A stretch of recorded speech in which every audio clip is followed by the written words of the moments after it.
ساعتی چند تا اسیزو یکونیم ساعتی یک از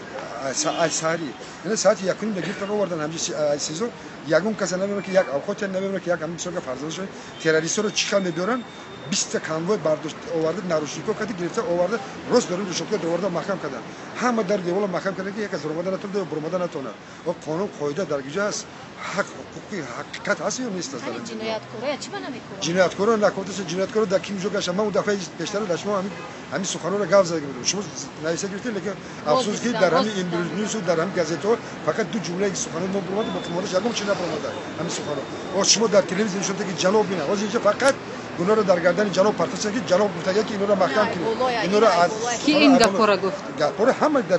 طرف سوق طرف پروکراتور طرف جناب ولی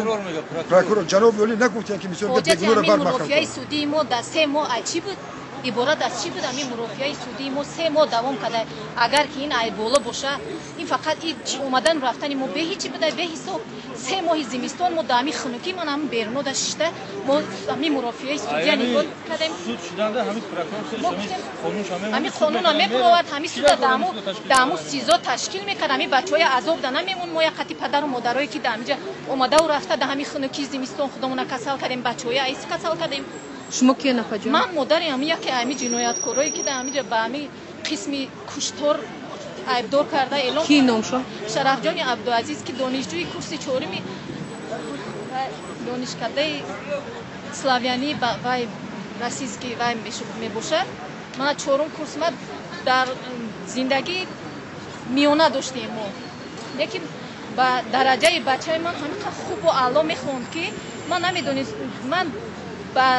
خوردن و با پوشیدن و با خانه انداختن و با یگان چی من در این دنیا من وای نداشتم یگانه امیدی من همین بود که پسر من خانه دو و خلق وطن عزیز خودش صادقانه خدمت نماید لیکن یگان چیزی این بچه ندن یگان دکازاتی است و نشد یگان چی در همین چند سال طلب کرد ایبدار کننده دولتی ایبدار کننده دولتی 23 سال طلب کردن ای بچه یگان دکازاتی است و نیفتن در همین مروکای سودی ما همین قدر اومدیم رفتیم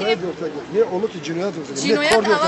جنایت رو کی صادر کرده که گجو گرفته رفته که فقط همین کوچه میگیرن میبرن شاهد میگذارن لیکن یک سوال مابین در میبینه که همین شاهدای از طرف جبر دیده از طرف شاهدو یگان تو همینو بچه‌ای بودن نگفتن که همین در تگ کپروک بود همین در دستش کارچه بود یا همین زندگی یگان تاش نگفتن از یک طرف جبر دیده از طرف یک جبر دیده که نام فامیلش ایبادوف و فامیلش نامش دورانه نازیموف دوران در وقت سخن آخران گفتن خیست به پدر مادری همون جبر دیده یعنی کشته شدگی سوربان گفت که من همین که وقت نخواستم گفتم برای که ترسیده گشتم پدر مادری سوربان وقتی که من در درون ماشین همون خدا رحمتی سوربان را برده شده بودم گفت در روی زانوی من گفت خودش به زبان خودش گفت که پدر مادر من در گپ نزنه که من کارچه زدم من ابالی کپرو گلتم ان شاء الله من خدا ناز میشم لیکن که در دوام گپش خودش به زبان خودش سوربان گفت که دوران من وانجی زد یعنی وانجی این همون یکی گریختگی مبارزی و محبت